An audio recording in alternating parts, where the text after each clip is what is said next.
Gamers are dead! Do I have your fucking attention now?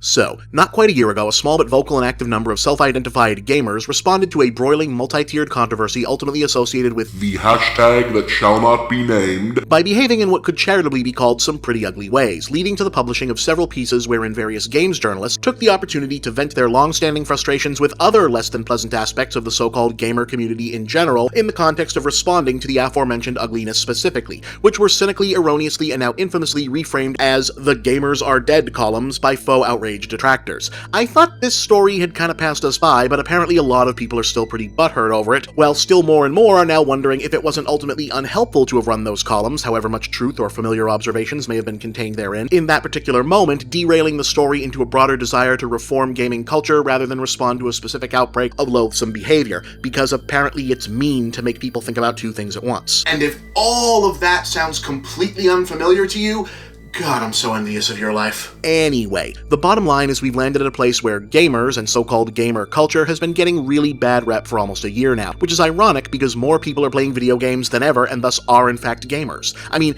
almost everyone in the developed world now, whatever that means anymore, is carrying around what is effectively a gaming platform wherever they go, and I'd wager most of them have at least one game, even if it just came with the phone. So in a way, we've come back full circle to the anything goes Wild West days of home gaming in the late 70s and early 80s, where developers are throwing anything they can at the wall to see what sticks and casting a wide net looking for customers from all possible demographics, which only feels strange because most present-day self-identified gamers came of age between the 90s and now, an anomalous period wherein publishers turned away from that more inclusive ideal to a sales model that zeroed in on only one singular type of game buyer that it decided could be persuaded to hyper-consume the most expensive, lavish, statistically profitable products they could get to market by co-opting the vague idea of a separate core fandom of gaming into a "who's my special little snowflake" marketable branded identity. Which ironically has led to a bubble situation whereby AAA development is so bloated and incestuously self-repeating that innovation barely exists outside of the few genuine artists still employed at major publishers and the burgeoning indie scene. But we already did that episode.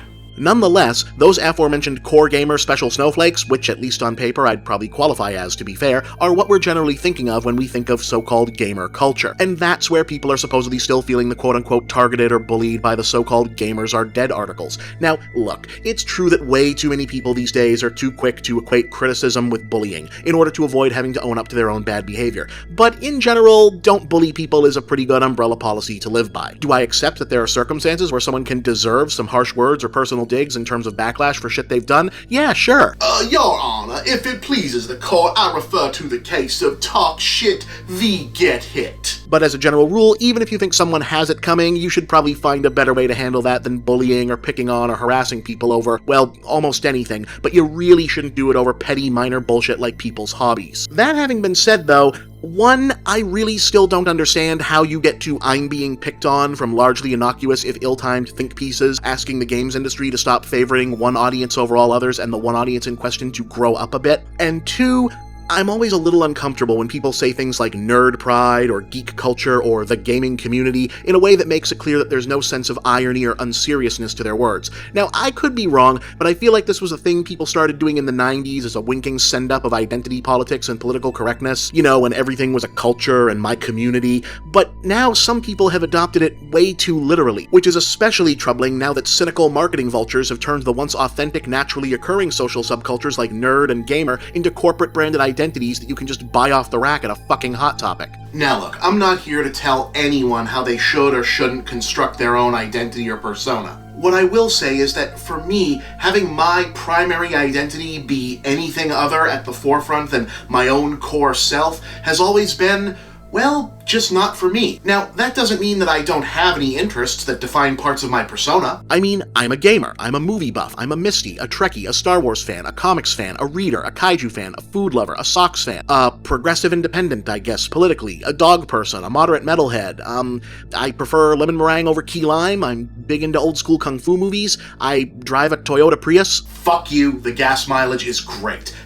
Look, yes, all of those things are a part of me, but I never want to be identified or remembered as any one of those before I was remembered or identified as just Bob. But I understand that not everyone is me, and that many people derive a great personal satisfaction and fulfillment from being part of something greater than themselves, be it religion, philosophy, vocation, and you know what? If that works for you, that's terrific. But I really honestly do think that even the most devoted lover of all things video games, unless you think I'm speaking from a place of superiority or unfamiliarity, this is my living room, would be well served to think twice about making the greater whole they're part of an identity that is now largely an artificial corporate marketing construct. I mean, what should ultimately be more important here? Loving and celebrating the medium of video games in whatever way is honest and true to you, or fitting yourself into a box-marked gamer built by the Pepsi company and Frito-Lay? And that question should be especially prominent before you start saying that gamers, whatever that means, need to be somehow defended from somehow being dehumanized or persecuted. I'm sorry, it just really ticks me off when I hear, for example, people talking without a shred of irony about gamer rights or geek persecution. No, sorry, no.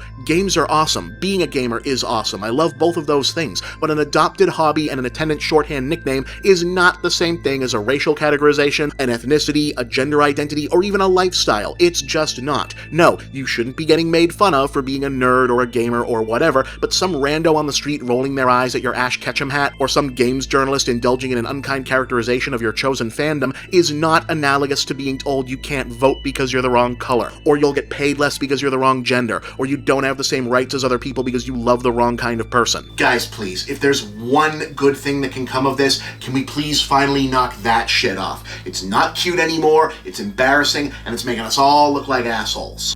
Now, I'll close by saying this. Regardless of how I feel about identities and corporate branding and marketable personas, neither I nor anyone else should be telling you how to love what you love, within reason. If you love gaming, don't let anyone tell you that you're too much or the wrong kind of gamer. But conversely, you really shouldn't let the companies or their corporate partners in the snack food, overpriced statue, and tacky t-shirt industries decide what kind of gamer you are either, or even if you identify as a gamer at all. You are your own person. You are an individual. You are not your games. You're not your consoles. You are not your Steam library. You are not your Battletoads t-shirt. And this is not building to a Fight Club joke. Besides, why would you want to make the accoutrements of your hobby so inextricably fused to you that any criticism of it feels like an attack? Your copy of The Witcher 3 does not give a fuck if some critic mischaracterized its content, so why should you care beyond a general disagreement? Why engineer your personality to feel pain on behalf of a bunch of ones and zeros that does not itself care that it's being criticized in the first place? I'll leave you with this.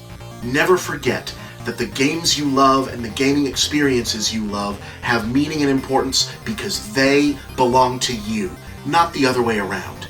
And as soon as all of us realize this one simple, beautiful fact, the less shows I'm gonna have to make about bullshit internet drama. And I guess things will get better for, like, you and the world and society and stuff.